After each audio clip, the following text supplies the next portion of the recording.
Okay. Hi, everybody. We're back. I think. Maybe. Are we? Hopefully. Are we? Hello? Hello. I'll give everyone a chance to get back. I'm not going to be able to get those chats back up anytime soon. But okay, that's saying that we're back live everywhere. That's YouTube. Let's I know Telegram never went down.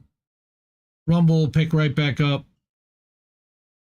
Let's give everyone a chance to get back in here for a minute. And yeah, that sucks. What happened? I don't know.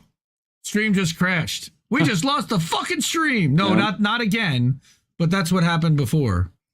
Yes, Reef put the link up to the new stream. Did you didn't happen to drop it into I put the link to the last stream for some reason because that was what Restream gave me. So I just got a new key in the last minute.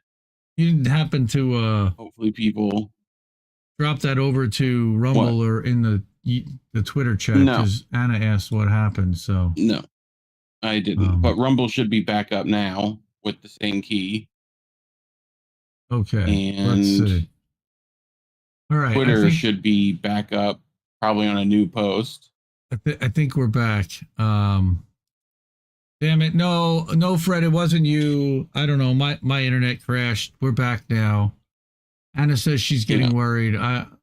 She shouldn't be getting worried. We're back.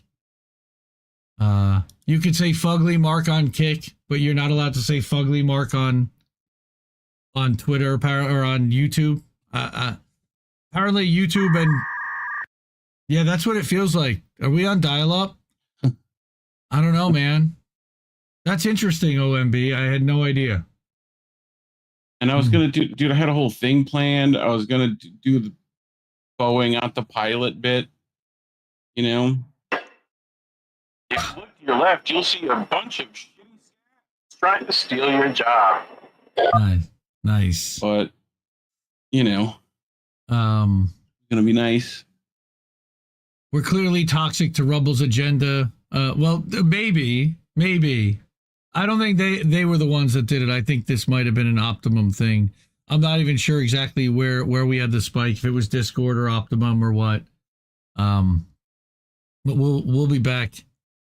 We did. The reason why it took a few minutes to come back is because I just finished the story out, finished recording, and then came back. We'll do the last story and the what to watch, and then we'll get off to boats.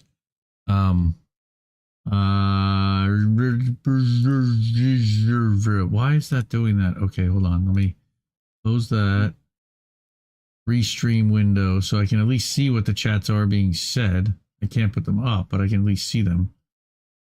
All right. Earl of Lurl is here. Vicky Adams. Hi, Vicky. Kate, I'm so confused. He says he has toilet water. Bro, it's ode to toilet. You got to get it right. Right? Coming to That's how it works. Substack newsletter near you. No, Max, she did not take down our channel, at least not this time, to my knowledge. Yes. Yeah. The stream did freeze. Go start. We should be back now, hopefully. All right. So this last article is World War III dystopia kind of shit. And I'm sorry in advance. All right. I'm sorry. Anti-Imperial Nexus is a really good, it's anti-imperial I think it's anti-imperialist.news is their URL. I'll put it in the description afterwards. But the, everyone needs to see that the alternative to World War III is unthinkable for our leaders.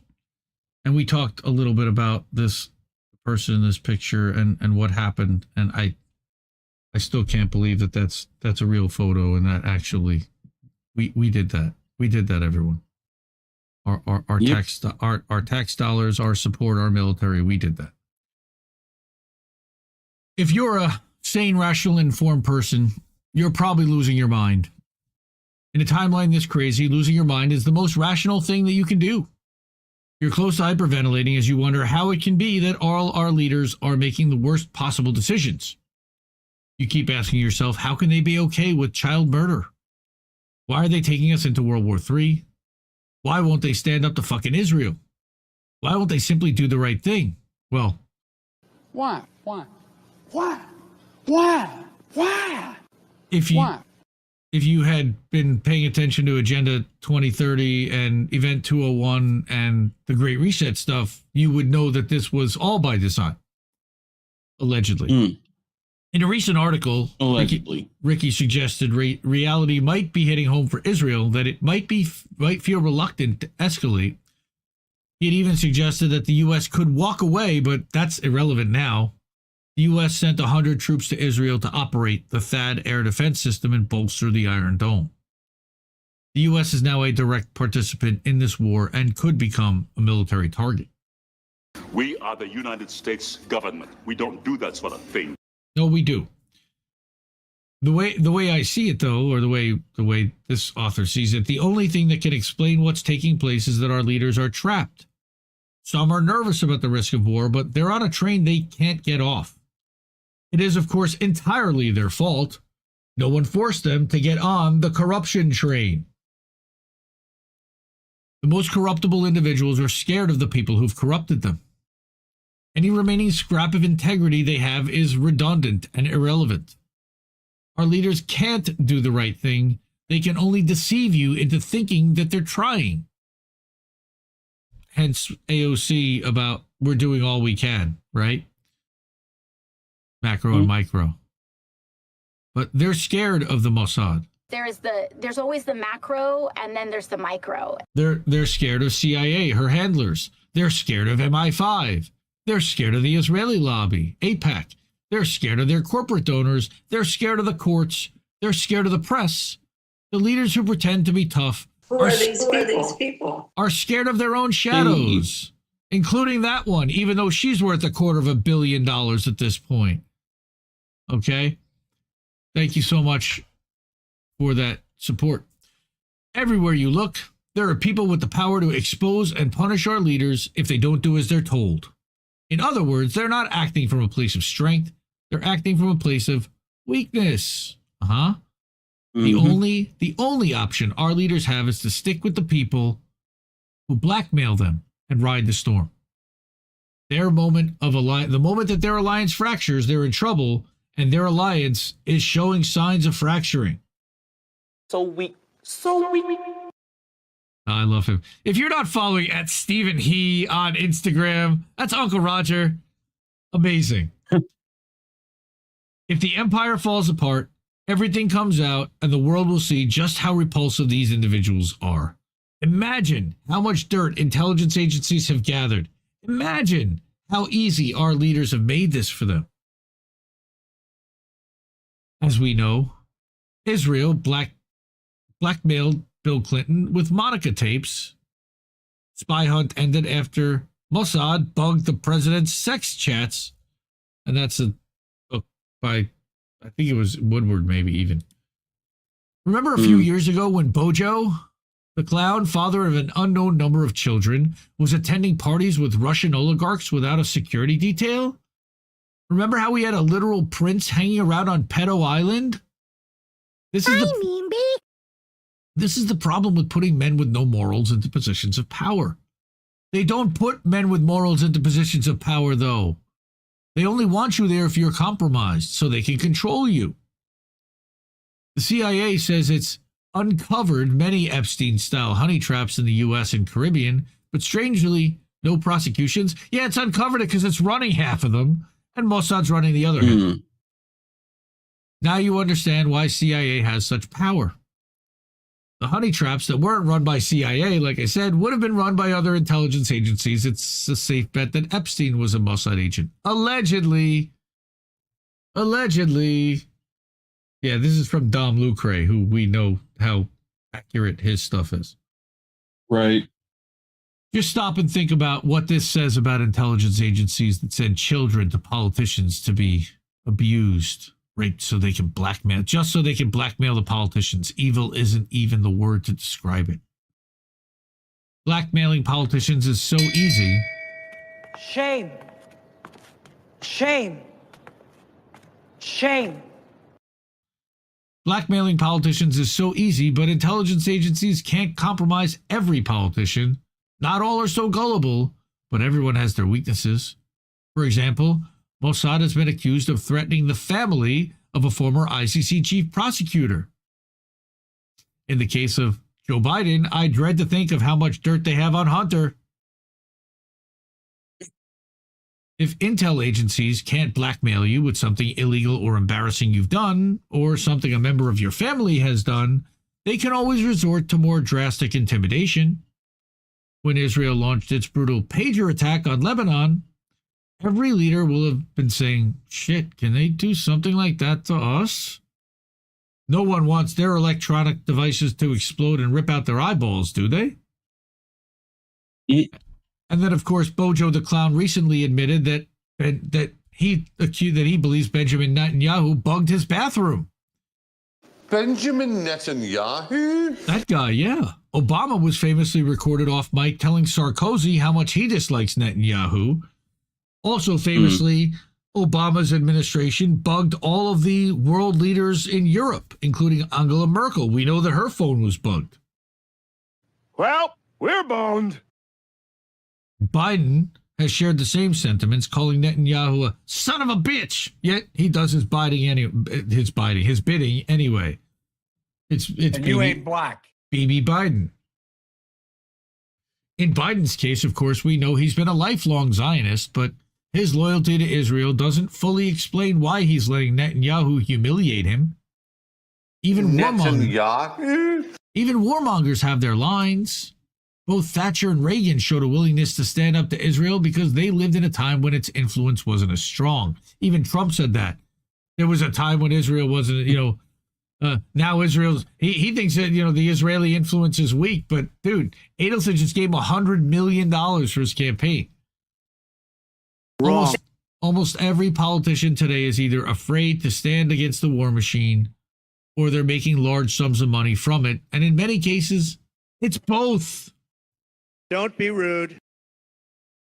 In Springfield, they're eating the dogs. And of course, the politicians making money off the war machine, I can't possibly. I like it better than anything else. Yeah, we know. I enjoy it. I know she does. All right. House members who voted for higher military budgets took 4.2 times more cash from military contractors. Huh. Go figure. I call myself a joyful warrior. All right. Whether politicians are willing or unwilling participants, the point is we have a system that is corruptible by design. Israel was simply the first country smart enough and committed enough to get in there first. I don't know if I agree with that, but okay.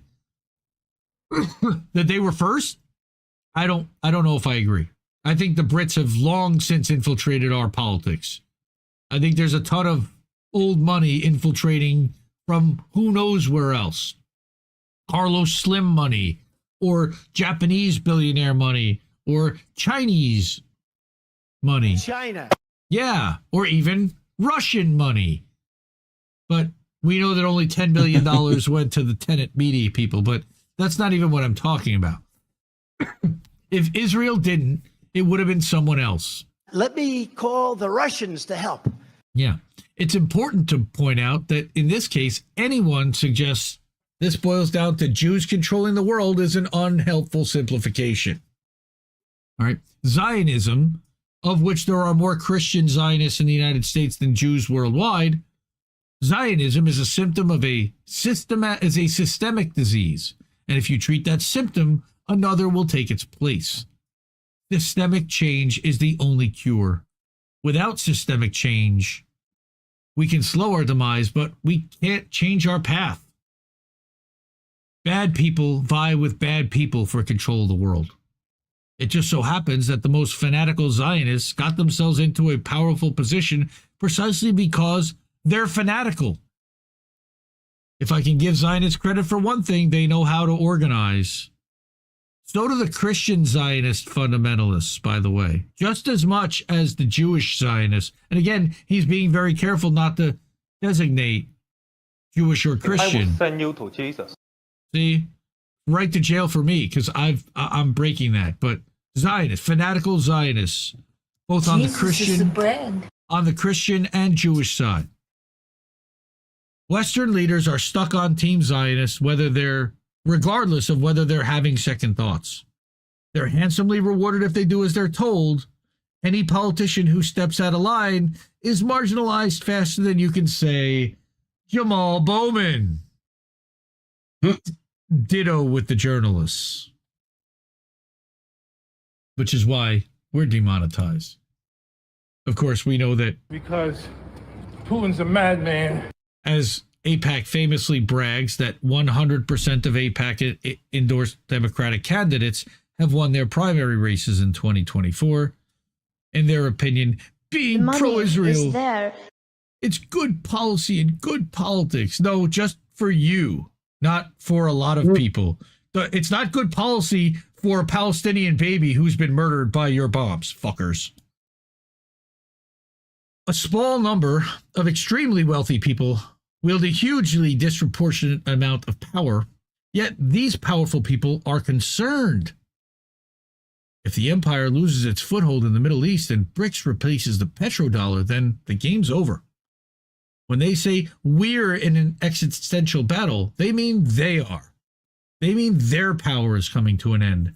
Do not conflate their security with your own. Israel's neighbors are building an almighty arsenal of missiles and drones that have shifted the balance of power in the Middle East. Another 10 years and no Iron Dome, no shipment of the latest jet fighters will be enough. Israel is divided between those who want war but are nervous and those who want war but feel confident. Both factions now agree it's necessary to act. That's really fucking scary because there's no fucking peace. There's nobody calling for peace anywhere. Unless the empire makes a technological leap, the military option will be gone and only diplomacy will be left. All right. We are seeing a rush to war in part because there is maybe a window of opportunity to win. The longer the empire waits, the lower its chances of victory. The empire can't accept a world of diplomacy because the U.S. economy is built on war as much as it's built on the petrodollar. A world of diplomacy is a world of neoliberal bankruptcy. Gotta keep that war machine going. The irony is the oligarchs could be about to collapse the world order that has kept them in power. As Israel fires on UNIFIL peacekeepers, as we covered last week, and even uses chemical weapons against them, white phosphorus anyone, the UN moves closer than ever to collapse. If the ICC fails to act against Israel after the provisional ruling of the ICJ, it will lose all legitimacy, as if it hasn't already. The empire knows it's in a mess, and its only hope is to come out of this mess less scathed than anyone else. Problem is, the world is now against empire. And then as we turn around and accuse Russia and China of being empirical with all our bases, 800 bases worldwide. Chances are when this thing is over, the results in BRICS replacing the UN with something that doesn't include us. Hopefully not. It ends with the petrodollar and U.S. military bases being driven out of the Middle East. Wow, that's a Freudian slip. The military East. It ends with the empire being an impoverished heap of pariah states. I believe that's what happened to Russia in the 90s. World War III would not be some cunning plan on the empire's part. It would be an act of desperation from leaders who know that if we don't fight, they go to jail. Even if they don't go to jail, the gravy train comes to an end. They might as well roll the dice one last time. And there's the article about attacking UNIFIL. We desperately need an off-ramp, but that would mean compromises no one seems willing to make. Would you feel comfortable giving those who've committed genocide immunity from prosecution? Nope. Would Zionists accept the Greater Israel Project is over after decades of waiting for the opportunity? They will have no choice. Would the West accept a relationship of equals with BRICS and a global economy built on cooperation rather than domination and intimidation and destabilization? I think we all know the answer. This is a zero-sum game, and millions of innocents will pay the price so a handful of corrupt politicians can avoid jail and enjoy corruption. Thankfully, there are limits on everyone's power. Real life is messy, and fractures are showing as some find their courage and conscience. Italy, France, and Spain have accused Israel of violating international law. Spain and Ireland have urged EU countries to end free trade agreements with Israel. Spain and France have called for an arms embargo. Italy actually imposed one. BDS is going mainstream. Groups are launching legal action against our governments. There is a war crimes case against 1,000 Israeli soldiers. Even an intimidated ICC will find it hard to delay arrest warrants for Netanyahu's regime forever.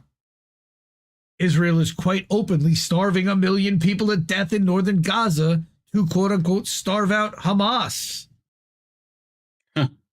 This is as clear a case of collective punishment and genocide as you will ever find. With, of course, even CNN World having to report, much to their chagrin because they're mouthpieces for Israel, that the UN says no food has entered northern Gaza since the start of October. Putting 1 million people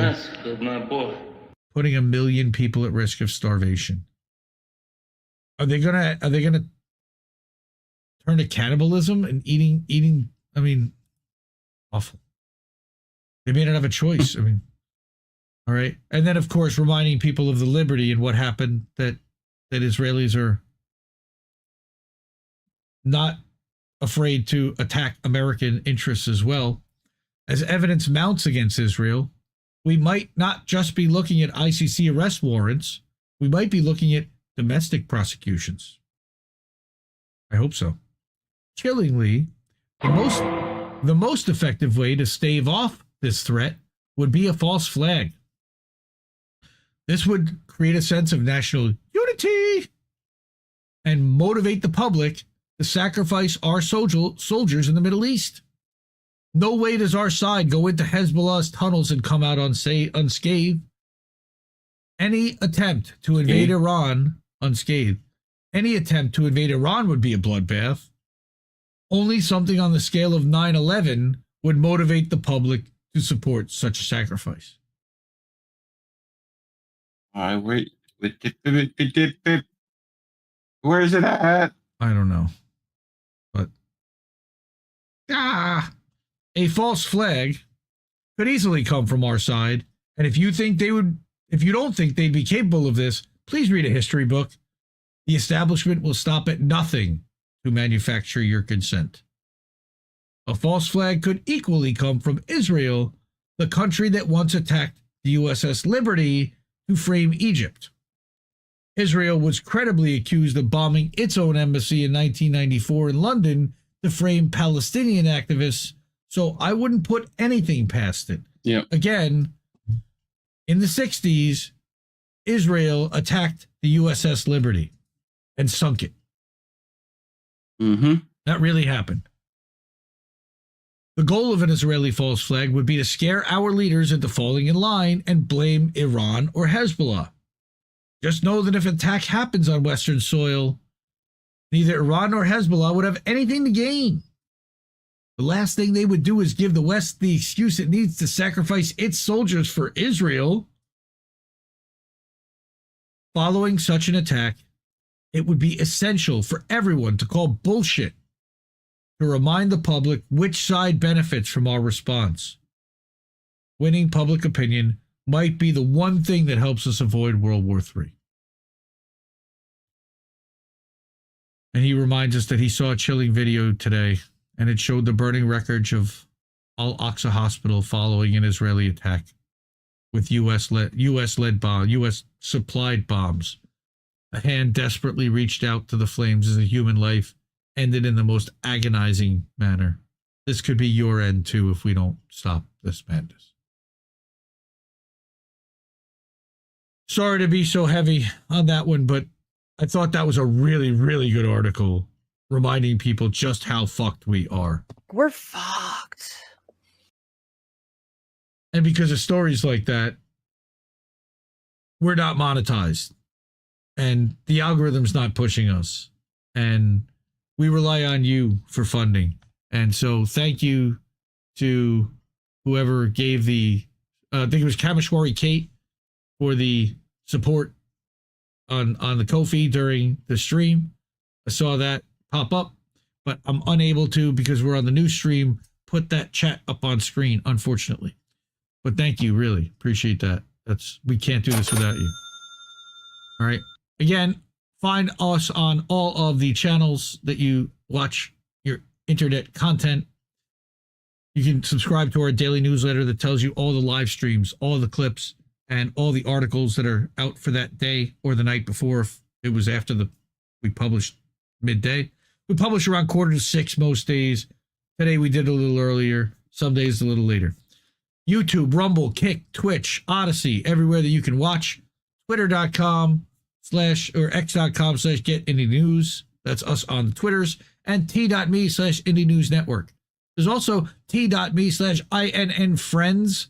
That is a discussion group or the chat thread to respond to anything that posts on Telegram. All right. Shit, I did have one more article.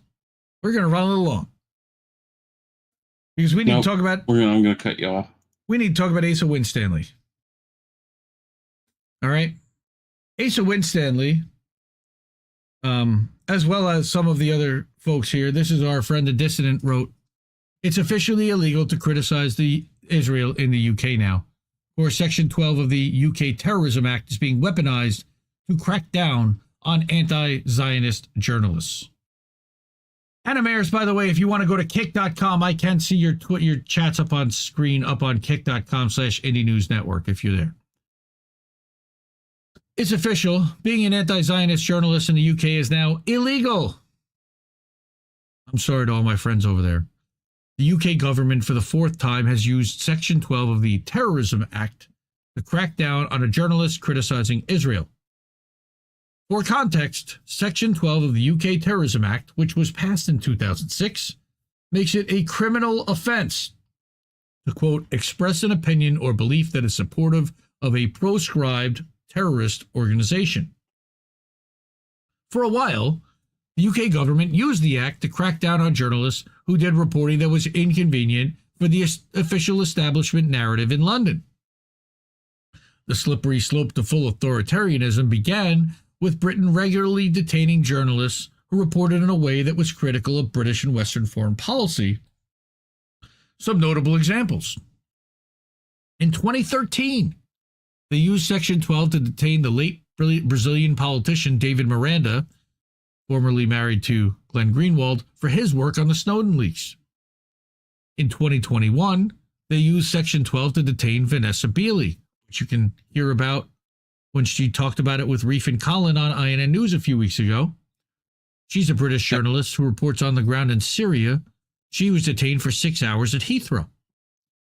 Last year, very famously, our friend of the show and Indie Media Award honoree, as is Vanessa, Belgrade-based journalist Kit Clarenberg, who reports for The Grey Zone, another award honoree, often using leaked documents exposing the UK security state, was detained at the Luton airport when he returned to Britain. And of course, another also famously former UK ambassador Craig Murray, who is a vocal supporter of both Palestine and WikiLeaks, was detained and investigated for terrorism charges under Section 12 last year. As disturbing and authoritarian... It's a Julian's bar and gym, man. Julian. It could be Julian that fucked up the Icky Leaks or... Licky Leaks. All right? As disturbing authoritarian as these instances were, they were only a small taste of what was yet to come. Since Israel began their genocide in Gaza, backed by the UK and United States, They have used Section 12 of the Terrorism Act to not just detain, but arrest and charge any journalist critical of Israel. I wouldn't say any. Right away. I wouldn't say any, but I would say specific ones that really start to get on their nerves and make headway. Because there are certainly more that haven't been arrested or detained yet, and I'm hoping they don't. Because groups such as Hezbollah, Palestinian Islamic Jihad, and Hamas are officially proscribed as terrorist organizations by the UK government for things like aiming to end the Israeli occupation of Palestine and being committed to armed resistance to the State of Israel, they are likely labeling journalists who oppose the Israeli genocide in Gaza and current invasion of Lebanon as supporters of these groups and charging them as supporters of proscribed organizations for daring to oppose Israel's barbarism in these countries.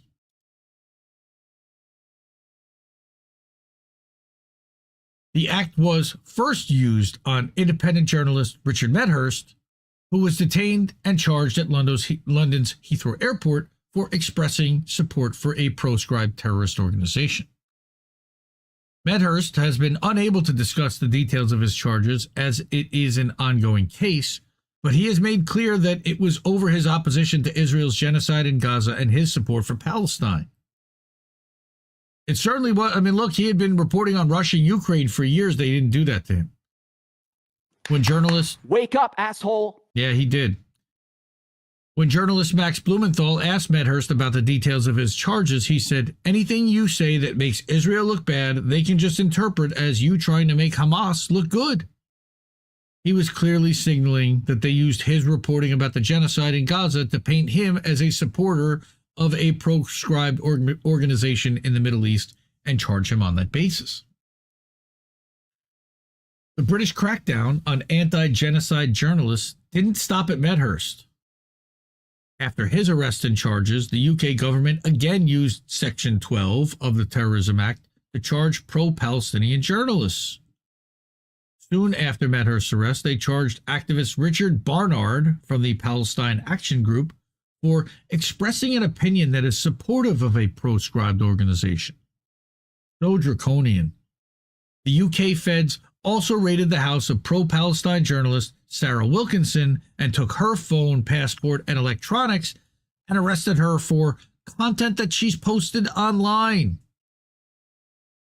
Yes, they've now since given her back her devices and said that she could tweet again after a major outcry and backlash.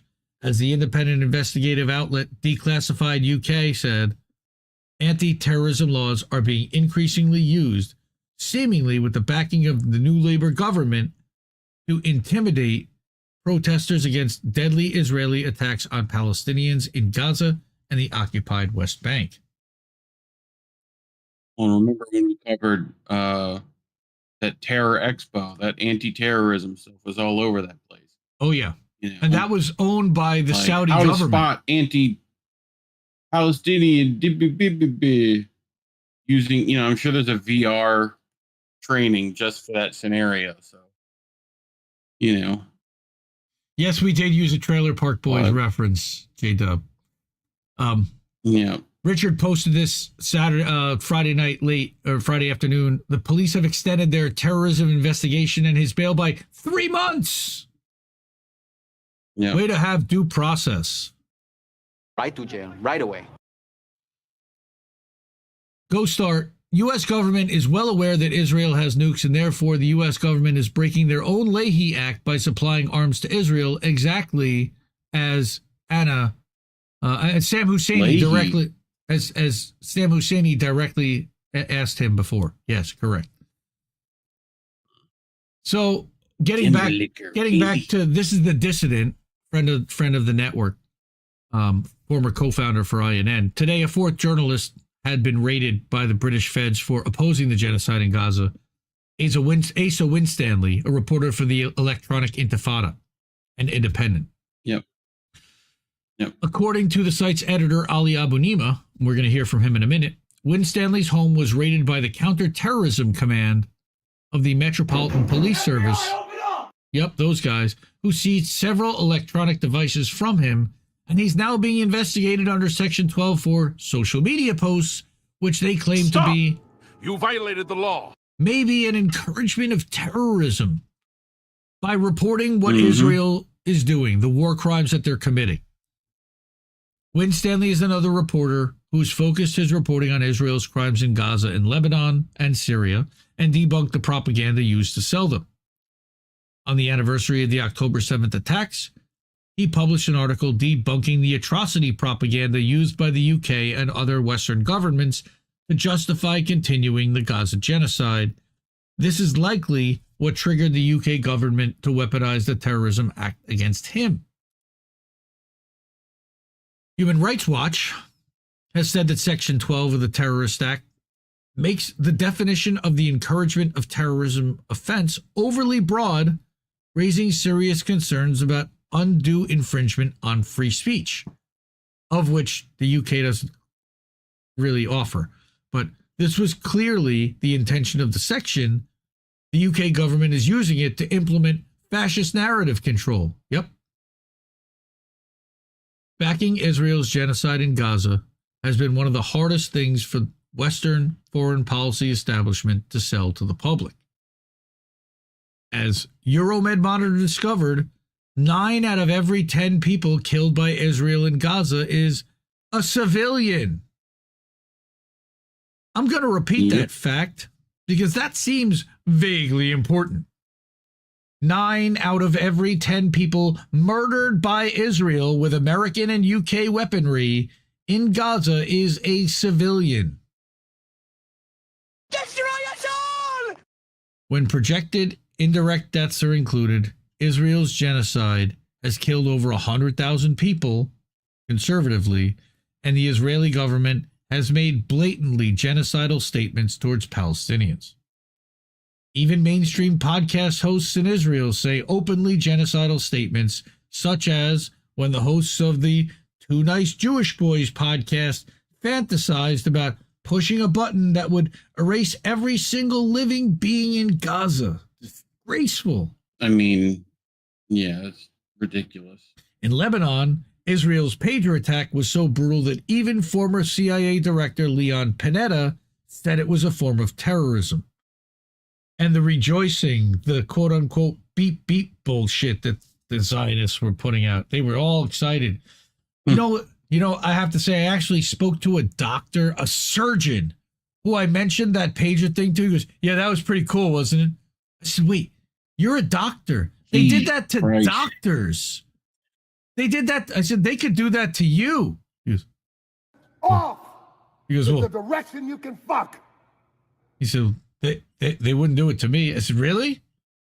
You cool with sending all those weapons to Israel? No. They may do that to you. The propaganda used to justify the genocide is some of the most blatantly obvious falsehoods put forward by the establishment. The 40 beheaded babies and mass rape hoaxes fell apart quickly, and even mainstream Israeli media and Australian state media have admitted that Israel issued the Hannibal Directive on October 7th, killing many of their own people. But one doesn't even have to know these facts to know that what Israel is doing in Gaza, backed by Western powers, is wrong. Anyone who even remotely follows international affairs has seen daily videos of some of the most horrific atrocities committed in history. The recent images of civilians being burned alive after Israel bombed the refugee camp hospital are just some of the countless videos and photos documenting Israel's war crimes committed against civilians in Gaza. They're documenting it themselves. There's an incredible Al Jazeera documentary that they've assembled from IDF soldiers' TikToks where they're admitting and live streaming their genocide and their war crimes. It was them. And they admitted it was them. Proudly. It wasn't me. Because they're not going to be held accountable. Instead of accepting that the Zionist narrative can no longer be sustained and accepted by the public, the UK government has instead opted to criminalize factual reporting on Israel's war crimes and label any journalist who dares challenge the narrative, the genocide, as a terrorist. This means that the UK is no longer a democracy or a free and open society at all, as if it ever were. If jailing anyone who opposes genocide on terrorism charges isn't full-on autocracy, I don't know what is. Julian Assange, anyone? Again, my friend Ricky, Council of State Media, this is insane. Asa Winstanley has now been arrested by counterterrorism police. When I say we're all sitting ducks in the UK, I'm not exaggerating. We're not allowed to criticize Israel's genocide. The easiest thing to do would be to shut up about it and write about trivial things instead, but I'm not prepared to do that. Literally, the last thing I want to be writing about is a fucking genocide, but until it stops, I won't. If my government wants to treat me as a criminal for that, so be it. God bless him. Ricky, Council of State Media. I suggested, brother, you might want to take a holiday somewhere and set up shop where you won't get arrested for speaking out. And he said that if he didn't have kids, he would leave the country. But like me, he's got kids. And thankfully, they haven't started doing that here yet. But the UK is always 6 months ahead, foreign policy-wise, of what the US is doing. So I fully expect that to start happening here within about the next 6 months, especially if they rig it for Harris. Jonathan Cook, another Indie Media Award honoree, wrote this. A message from history to my fellow journalists on the British state's persecution of Asa Winstanley. And it's titled, They Never Came for Me Because I Wasn't a Real Journalist. First they came for Julian Assange, and I didn't speak out because I wasn't Julian Assange. Then they came for the Palestinian journalists, and I didn't speak out because I wasn't a Palestinian journalist. Then they came for the independent journalists, and I didn't speak out because I wasn't an independent journalist. And then they came for the investigative journalists, and I didn't speak out because I wasn't an investigative journalist. And then they never came for me, and I never spoke out because I wasn't a real journalist. Julian that fucked up the Icky Leaks or The who? Pity Key or whatever the fuck that. Never mind. What the Pity Keys? What? He was a Julian, wasn't he? The fucked up the what? Licky Leaks or The lick. What is the Licky Leaks? WikiLeaks. The Julian Assanges. boom. Fucking dummy. Yeah. This article is by The Dissident.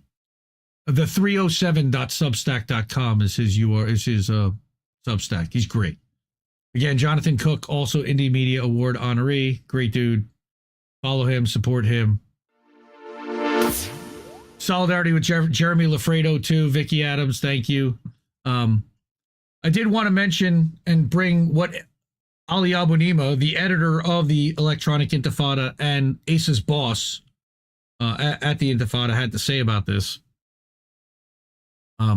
I just grabbed a couple of things from the article, which had mirrored a lot of what the dissident had said, but these were some unique things. Although his devices were seized, he was not arrested and has not been charged with any offense. He is active on several social media platforms and has more than 100,000 followers on Twitter, where he frequently shares articles, other people's opinions, and his own comments on Israel's crimes against the Palestinian people, British government support for those crimes, and the Palestinian resistance to Israeli occupation, apartheid, and genocide. As we all do. The vaguely worded provisions relating to encouragement of terrorism would clearly violate the First Amendment of the U.S. Constitution, guaranteeing freedom of speech. However, like I said earlier, the UK lacks similar constitutional protections for freedom of expression. The draconian legislation curtails a range of freedoms, according to the University of Edinburgh law professor Andrew Cornford, including the freedoms to discuss controversial topics openly and to share moral, political, and religious opinions, unquote. Again, reminder, in December, Winstanley reported for the EI on how British counterterrorism police arrested Mick Napier and Tony Greenstein, two prominent activists, for saying that they support the Palestinian right to resist Israel, a right enshrined in international law. And I believe INN actually has a t-shirt that you can purchase and a sticker at innshop.com or innmerch.com. innmerch. Something. I don't know. It's in the ticker. But We've got a shirt about that. 30.330. One of those, Or it's yeah. at indienews.shop. You can That's just go it. there because Thank that's you. easy to remember. That's the one. As part of his bail conditions, Greenstein, an author and contributor to EI, was ordered not to post on Twitter in regards to the ongoing conflict in Gaza. That is so draconian and authoritarian. That's insane. Mm-hmm. The letter handed to Winstanley by police refers to the raid on his home as being part of Operation Incessantness, perhaps indicative of a broad and ongoing crackdown against critics of Israel's British-backed crimes.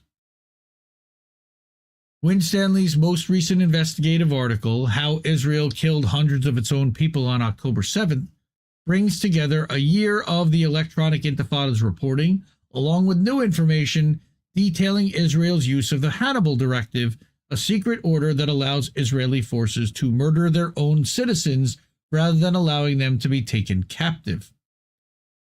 Winstanley is the author of Weaponizing Anti-Semitism, How the Israel Lobby Brought Down Jeremy Corbyn, a book culminating from his years of reporting on Britain's Labour Party while it was in opposition. They just happen to be back in power now, huh? Since 2019, the Labour Party launched an investigation and has made legal threats in apparent retaliation for Winstanley's journalism. Now that Labour is the UK's ruling party, it has the potential to use the apparatus of the state against those it views as its own or Israel's potential enemies. The raid on Winstanley's home is clearly intended to intimidate and silence him, as well as other journalists and activists. As far as the EI is concerned, it will have only the opposite effect. Our colleague, Asa Winstanley, can count on our full support and solidarity, and as a publication, we will continue to pursue with vigor any stories documenting British complicity in Israel's war crimes. And he had issued a statement on Friday morning. Quote, thank you so much to everyone for the torrent of support and solidarity you've sent my way. Your messages of love and support have been very important to us in the context of an experience no one should have to go through. I dedicated my career to journalism and telling the truth, but right now my priority is the protection of my sources. We're taking legal steps to ensure that happens. Journalism is not a crime. You've seen that across the scrolling ticker of this show for years. And cheeky, a few hours later, he gets back out and he gets on Twitter and he says, hello, my enemies. May you have a very, very bad day. You didn't think you'd get rid of me that easily, did you? Solidarity with Asa. Solidarity with EI. Solidarity with all the British journalists that are literally putting their lives and their freedom on the line to report on Israel's crimes. And stories like that are why we're demonetized and will probably never be remonetized at YouTube. Please support us at Cash App, over at Ko-fi if you can. They take the least amount of fees.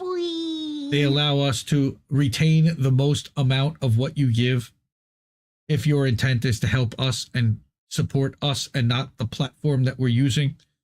Please use one of those two methods if you can. You can also subscribe on Patreon or over on INNnewsletter.com. Thank you to Anna. Thank you to Charlie. Thank you to Kamishwari, Kate, and Sean Miller.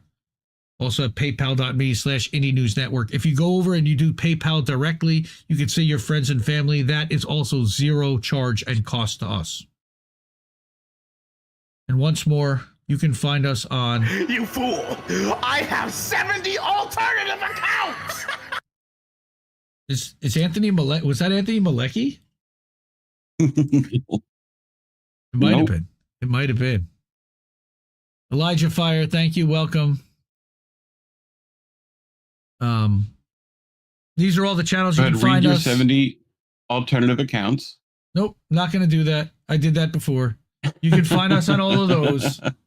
INNnewsletter.com is the only one I care about. And go to indienews.network, which isn't even up there. That's the main channel where you can find all of these links to all these channels. So, all right. Now, All right, we're going to have to, Trailer Park Pundit tomorrow, 1 Eastern. Thank you, Go Start. Fuck cancer. Go Shanda. Fuck Terry, the tumor. Shanda went through a rough week of chemo. She's going to be recovering for the next couple of weeks, so our thoughts, heart, and love is with her. She's got a big show planned, I know, for tomorrow, so check her out over on rumble.com/c/Trailer Park Pundit over there. All right. We're going to go boats in a few minutes. I need to switch everything up, and we will be back for boats. But, okay. Isn't Lafredo able to leave Israel as of today? I don't know that, Amazon Piss Jugs. That's a good question. He had a trial today, and he had a hearing, but they were trying to find other reasons to keep him there or to not let him leave. I don't know what the end up was. We'll have to look for that on Twitter and see if anybody has given us an update as to whether he could leave or not. But remember, they had taken his cell phone, they had taken his passport, said he couldn't leave. My worry was they were trying to send the IDF to make sure that he never left. But that's another story for another day. All right. Thank you to everyone. I did not put up a calendar or make one, but we've got our regular shows this week. Maple Files Monday. No American Tradition Tuesday, but there will be a Politically Homeless at 6 Eastern Tuesdays and Thursdays. Wednesday, we've got INN News at 9 Eastern. And then our regular Friday night shows, Angel in the Afternoon and American Tradition Clip Show. Thank you, Amazon Piss Jugs over there. J-Dub over for the $10 over on PayPal. Appreciate that. And we'll be back for boats in about 10 minutes. So support independent media. We need it more than ever. I love you all. And we'll be back in a few. Mwah. Ciao, baby. No! We just fucking lost the stream! I think I liked it better being blind, when I couldn't read between the lines, and when I couldn't see the cracks in the structure that lay bare before me the whole time. I think I liked it better back when I suspended disbelief and swallowed pride. I thought I knew the difference in the red from the blue, but they both bleed us so dry. They both bleed us so dry. My favorite songs don't hit the same way. I get to the end of a 4-minute track and I'm only looking back thinking, what did they actually say? So I try.